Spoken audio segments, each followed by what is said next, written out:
माननीय विधायक जी से बात हो रही है। जी बोल रहा हूँ।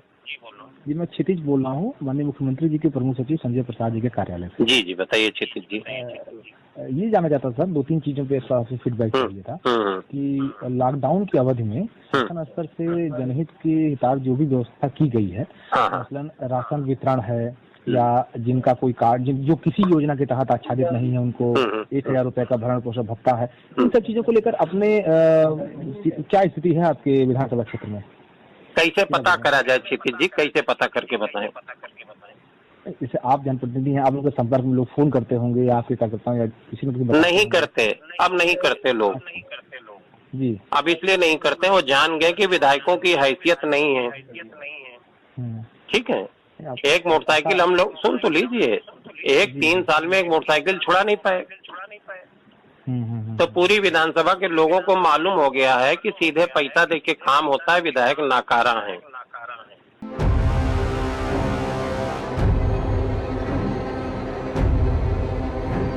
जब तक 2017 में भाजपा की सरकार बनी, ये एहसास नहीं हुआ कि बाबा विश्वनाथ, भगवान श्री कृष्ण और अयोध्या में रामलल्ला की भूमि है।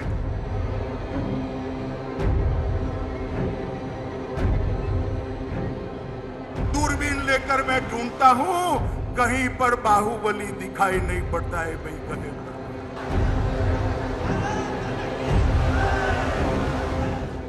यूपी में फिर से 300 पार का संकल्प का मुट्ठी बींचिए और प्रचंड आवाज से बोलिए, भारत माता की। नमस्कार, मैं हूं पंकज झा। आप मेरे साथ देख रहे हैं of the record. Amit Shah Lucknow के दौरे पर गए।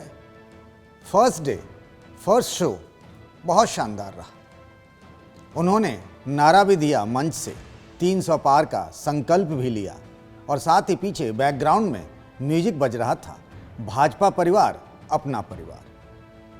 बीजेपी के चाणक्य कहे जाने वाले अमित शाह, जिनके लिए कल योगी आदित्यनाथ ने कहा भी कि उनकी अगुवाई में ही, यानी उनके नेतृत्व में ही, उनके कुशल चुनाव प्रबंधन के कारण ही बीजेपी आज दुनिया की सबसे बड़ी पार्टी है।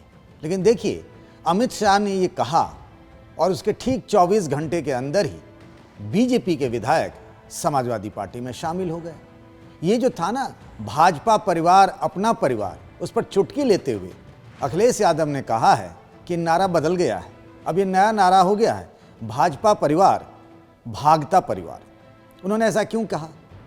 ऐसे वक्त में जब अब चुनाव कुछ ही महीनों बाद हैं, दूर हैं, और बीजेपी जो कि सत्ताधारी पार्टी है, उसके एक विधायक का टूटकर अखिलेश यादव के कैंप में चले आना आज की सबसे बड़ी खबर है। सीतापुर के सदर सीट से विधायक जो चुने गए थे 2017 में, राकेश राठौर, वो आज समाजवादी पार्टी में शामिल हो गए। अब एक विधायक के टूट जाने से बीजेपी जैसी बड़ी पार्टी पर क्या फर्क पड़ता है? ना जी, फर्क पड़ता है। फर्क इसीलिए पड़ता है क्योंकि वो कहा जाता है कि माहौल किसका है, हवा किसकी तरफ बह रही है। यूपी में बच्चे बच्चे से लेकर हर आदमी की जुबां पे आजकल यही है कि विधानसभा चुनाव में इस बार क्या होगा।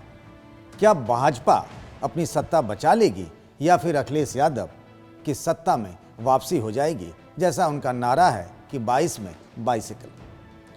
इसीलिए एक सत्तारूढ़ पार्टी के विधायक का अपना कैंप छोड़कर विरोधी कैंप में चले जाना बड़ी घटना के तौर पर देखा जा रहा है। जब अमित शाह ये जाकर कहकर निकले हैं लखनऊ से कि इस बार बीजेपी फिर से प्रचंड बहुमत से अपनी सरकार बनाएगी और वो इसको लोकसभा चुनाव से भी जोड़कर देख रहे हैं। उन्होंने तो ये भी कहा था कि योगी की जीत 2022 में 2024 में मोदी की जीत भी होगी। यानी इसका कनेक्शन जो है वो अगले लोकसभा चुनाव से है। इतना बड़ा है यूपी का चुनाव, और इतने बड़े चुनाव में सत्ताधारी पार्टी के विधायक का अखिलेश यादव के कैंप में चले जाना, इसीलिए इसे समाजवादी पार्टी का एक बड़ा कैच माना जा रहा है। अब ये राकेश राठौर को अचानक क्या हो गया कि वो बीजेपी छोड़कर चले गए समाजवादी पार्टी में? क्या उन्हें समाजवादी पार्टी की सरकार बनती दिख रही है? आज उन्होंने अखिलेश यादव के बगल में बैठकर समाजवादी पार्टी के लखनऊ दफ्तर में ऐसा ही कहा कि मैं, मेरा पूरा परिवार, मेरे इष्ट मित्र और सीतापुर 146 विधानसभा के समस्त कार्यकर्ता और उत्तर प्रदेश का पूरा तेली समाज आपके हर कदम पे कंधे से कंधा मिलाएगा। और वही नहीं, बहुत सारे लोग जो आजकल समाजवादी पार्टी में आ रहे हैं अपनी अपनी पार्टियां छोड़कर, वो सब यही कह रहे हैं। वो तो इतना तक कह रहे हैं कि मार्च में अखिलेश यादव, यानी अगले साल की मार्च में, मार्च 2022 में अखिलेश यादव मुख्यमंत्री बन जाएंगे।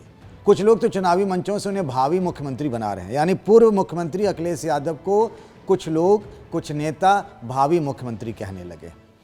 राकेश राठौर पहली बार सीतापुर की सदर सीट से विधायक चुने गए। वो पिछड़े समुदाय से हैं, यानी तेली जाति से हैं।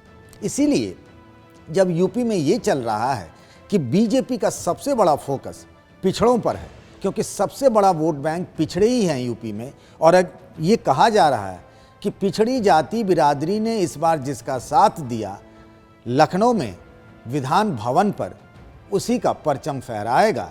ऐसे में पिछड़ी बिरादरी के ही राकेश का अखिलेश के साथ जाना वाकई में एक बड़ी बात है। राकेश राठौर के कई ऑडियो और वीडियो बहुत वायरल हुए हैं। क्षितिज जी, आप कहाँ रहते हैं? बाहर रहते हैं उत्तर प्रदेश के? नहीं, मैं ये लखनऊ में हूँ। लखनऊ में हैं? आपको लखनऊ के गड्ढे नहीं दिखते क्या? दिखते हैं, दिखते हैं ना। और वो वाला होर्डिंग भी दिखता है, गड्ढा मुक्ति वाला नहीं दिखता है? नहीं दिखता है? दिखता है। तो क्या तारीफ करें? कोई गाना सुनावे आपको क्या? नहीं, हम गाना सुनने के लिए फोन नहीं किए हैं। हम ये चाहते हैं अगर भाई आपको कोई जानकारी हो, कोई जानकारी नहीं, कोई जानकारी नहीं। पीड़ा ये है कि जो बचा हुआ पीड़ा नोट कर लीजिए, बचा हुआ कार्यकाल काट रहा हूँ शेष, ये पीड़ा है। ठीक है। सबसे पहली बात तो तब आई सामने जब सितंबर के महीने में अचानक से अखिलेश यादव ने एक फोटो ट्वीट किया राकेश राठौर के साथ। अब समाजवादी पार्टी के अध्यक्ष का बीजेपी के विधायक के साथ मिलने का, वो भी समाजवादी पार्टी के ऑफिस में, फोटो जब सोशल मीडिया में आया तो सब हैरान रह गए, भाई क्या हुआ। सब लोग राकेश राठौर से उनका फ़ोन कर उनसे पूछने लगे कि भाई ये क्या हुआ, आप अखिलेश यादव से मिले। तभी ये तय हो गया था कि देर सवेर ही सही राकेश जाएंगे और सवारी तो करेंगे साइकिल की ही। राकेश राठौर के कई ऑडियो और वीडियो पिछले कुछ महीनों में वायरल होते रहे। एक उनका वीडियो बहुत वायरल हुआ, उसका जिक्र हम करते हैं। तब कोरोना की दूसरी लहर से यूपी के लोग ही नहीं, पूरा देश बेहाल था। यूपी में भी हालात बहुत खराब थे। ऑक्सीजन की एक एक सांस के लिए लोगों में कोहराम मचा था, संघर्ष चल रहा था। उन्हीं दिनों राकेश राठौर का वीडियो आया। ये कहते हुए उन्होंने कहा कि इस सरकार में, यानी योगी आदित्यनाथ की सरकार में, एक विधायक की क्या हैसियत है। भैया सब बहुत अच्छा चल रहा, हम तो यही कहेंगे इससे बेहतर कुछ हो ही नहीं सकता है। लेकिन हम ये ज़रूर बता सकते हैं आपको हैं कि जो सरकार करे वही ठीक मानो। हमको जो लिखा पड़ेगा विधायकों की हैसियत क्या है। हम ज़्यादा बोलेंगे तो देशद्रोह राजद्रोह हम पे भी तो लगेगा। सरकार से अपनी कोई बात नहीं कह सकते हैं। क्या आपको लगता है कि विधायक कह सकते हैं अपनी बात को? और जबकि वो बीजेपी के विधायक थे, और ऐसे समय में उनका ये कहना बहुत हैरान करने वाला था। उन्होंने कहा कि हम कुछ ज़्यादा बोलेंगे ना तो हम पर राजद्रोह और देशद्रोह का मुकदमा लग जाएगा। ऐसे समय में राकेश राठौर का वीडियो आया था जब कोरोना से यूपी के कुछ विधायकों की और मंत्रियों की मौत भी हो चुकी थी। तब ये वीडियो बहुत वायरल हुआ था। तब विपक्ष को एक बहुत बड़ा मौका मिल गया था योगी आदित्यनाथ को घेरने का। उस वक्त योगी आदित्यनाथ खुद भी कोरोना से ग्रस्त होकर बाहर निकले थे, ज़िले ज़िले का दौरा कर रहे थे और बहुत त्राहिमाम मचा हुआ था यूपी में। ऐसे समय में जब राकेश राठौर का ये बयान आया वीडियो वाला, तो फिर बहुत हंगामा मचा। अब अमित शाह कह रहे हैं कि उनके कैंप में बीजेपी में सब ठीक ठाक है। ये जो अनबन की खबरें आ रही थी लखनऊ और दिल्ली के बीजेपी में कुछ गड़बड़ है, ऐसे में उनका ये कहना कि योगी आदित्यनाथ की जीत ही बीजेपी की जीत है, यानी योगी आदित्यनाथ ही बीजेपी की तरफ से मुख्यमंत्री के चेहरा होंगे और उनकी टीम से एक प्लेयर का विरोधी कैंप में चले जाना। और सबसे बड़ी बात ये, अखिलेश यादव के एक बेहद करीबी नेता, जिनको ये कहा जाता है कि उनकी राजनीतिक समझ अच्छी है और अखिलेश के लिए वो दूसरी पार्टियों के साथ तालमेल करना, दूसरी पार्टियों में तोड़फोड़ करने का जो जिम्मा है ना, वो उन नेता के पास है। उनका ये दावा है कि बीजेपी के अभी कई विधायक उनसे संपर्क में हैं, उनसे मतलब अखिलेश यादव से संपर्क में है, और जैसे जैसे समय करीब आएगा ये विधायक एक एक कर समाजवादी पार्टी में शामिल होंगे। समाजवादी पार्टी की रणनीति है, जैसा उनका दावा है, कि वो हफ्ते में एक एक विधायक को इस तरीके से ज्वाइन कराएंगे ताकि माहौल बनेगा समाजवादी पार्टी का। मुझे ठीक 5 साल पहले की वो तस्वीरें कई याद आ रही हैं, लखनऊ में भी, जब लखनऊ और दिल्ली, आप याद करिए कि कैसे आगरा में मायावती की रैली थी और बीएसपी के उस समय के बड़े नेता ब्रजेश पाठक वहाँ मायावती के रैली में मौजूद थे, और अगले ही दिन वो दिल्ली में बीजेपी के दफ्तर में नजर आए, बीजेपी में शामिल होते हुए। कई बड़े नेता विपक्ष के, स्वामी प्रसाद मौर्य हों या दूसरे, वो सब बीजेपी में लगातार आ रहे थे। ऐसा लग रहा था कि दूसरी पार्टियों में तो भगदड़ मची है, सब बीजेपी में ही जाना चाहते हैं। ऐसा लग रहा था बीजेपी ही एकमात्र सहारा है, एकमात्र आसरा है, और एकदम चुनाव से पहले ही ये लगने लगा था कि शायद इस बार तो 14 साल बाद बीजेपी की सत्ता में वापसी हो ही जाएगी। कुछ इसी तरीके का माहौल फील कराने में लगे हैं अखिलेश यादव, फूंक फूंक कर कदम रख रहे हैं। वो एक एक नेता को ज्वाइन करा रहे हैं ना किस्तों में, उसके लिए उन्होंने तारीख और समय भी तय कर रखा है। जब कोई बड़ी घटना होती है, जैसे प्रियंका गांधी कुछ करती हैं, उस दिन वो किसी की ज्वाइनिंग अपनी पार्टी में करा देते हैं, ताकि मीडिया में उनके इस पार्टी में उनके इस ज्वाइनिंग को भी ना उतनी ही प्रमुखता से जगह मिले। अब जिस तरीके से उनकी पार्टी में, समाजवादी पार्टी में दूसरी पार्टी के नेता आ रहे हैं, वो तो मैं मान सकता हूँ कि बीएसपी के नेताओं की लाइन लगी हुई है समाजवादी पार्टी कैंप में जाने में, कांग्रेस के नेताओं की भी लाइन लगी हुई है समाजवादी पार्टी में जाने में। लेकिन जब बीजेपी का ये दावा है कि वो 300 पार का संकल्प लेकर के प्रचंड बहुमत से सरकार बनाएगी, और ऐसे हालात में, ऐसे दावे और वादों के बीच में अगर बीजेपी का विधायक राकेश राठौड़ टूट कर चला गया समाजवादी पार्टी में, तो ये तो बीजेपी के लिए चिंता की बात हो सकती। हालांकि बीजेपी के नेता कह रहे हैं कि ऐसे इक्के दुक्के लोग हैं जिनको लग रहा है कि उनका टिकट कट सकता है, वही लोग समाजवादी पार्टी में पहले से जा रहे हैं। लेकिन सवाल ये उठता है कि क्या उन विधायकों को पहले से ही बता दिया गया है कि आपका टिकट कट रहा है?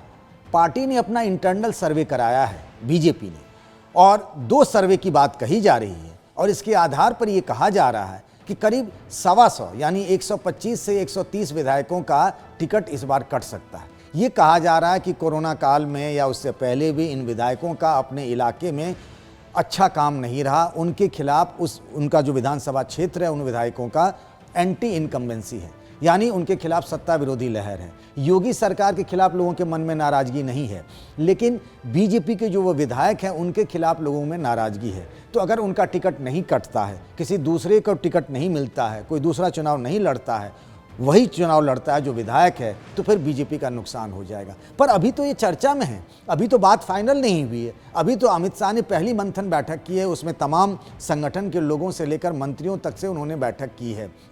तो अभी जब ये बात सामने ही नहीं आई है कि किस विधायक का टिकट कट सकता है, तो फिर विधायक क्यों ज्वाइन कर रहे हैं समाजवादी पार्टी में, ये सवाल भी अहम है। ये मैं मानकर चलता हूँ कि जिन विधायकों का टिकट कटता है वो इस बात की आस लगाए रहते हैं कि यहाँ टिकट कट गया, चलो भाई दूसरी पार्टी में चले जाएंगे, वहाँ हमें चुनाव लड़ने का मौका मिल जाएगा। और ऐसा होता भी है। मान लीजिए वो समाजवादी पार्टी में बात की, वहाँ टिकट नहीं मिला तो बीएसपी चले जाएंगे, बीएसपी नहीं मिला तो कांग्रेस में चले जाएंगे, क्योंकि जो नेता राजनीति में है अगर वो चुनाव ही ना लड़े तो फिर क्या करेगा वो, उसकी राजनीति की दुकान तो बंद हो जाएगी, फिर वो करेगा क्या। इसीलिए जो भी विधायक बनता है, टिकट कट जाता है, तो अधिकतर लोगों को हम यही देखते आए हैं, सुनते आए हैं कि किसी न किसी पार्टी से वो चुनाव लड़ ही लेता है, फिर वापस पार्टी में अगर सरकार बन गई जिस पार्टी की मान लीजिए, तो फिर उसमें उसकी वापसी भी करा लेता है। ऐसा होता रहा है। लेकिन अभी तो ये बात फाइनल ही नहीं हुई कि बीजेपी के फलाने नेता का या विधायक का टिकट कटेगा। ऐसे हालात में राकेश राठौड़ का चले जाना और अखिलेश यादव के कैंप का ये दावा कि अभी तो कम से कम 2.5 से 3 दर्जन विधायक जो हैं बीजेपी के,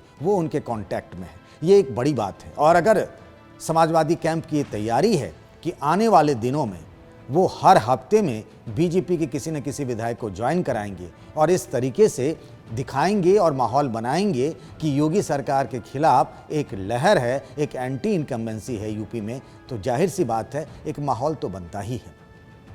आपको मेरी ये बात कैसी लगी? आपसे एक रिक्वेस्ट है कि आप मैसेज बॉक्स में जाएंगे, आप जो वीडियो आप देखते हैं, और आपकी राय का इंतज़ार रहेगा कि क्या अखिलेश यादव की जो ये रणनीति है कि दूसरी पार्टियों के लोगों को अपने यहाँ शामिल कराओ, ये क्या उनके लिए कामयाब रहेगी? ये फार्मूला क्या हिट साबित होगा? क्या ऐसा करने से अखिलेश यादव की सत्ता में वापसी हो जाएगी? आपकी राय का इंतज़ार रहेगा। तब तक के लिए नमस्कार।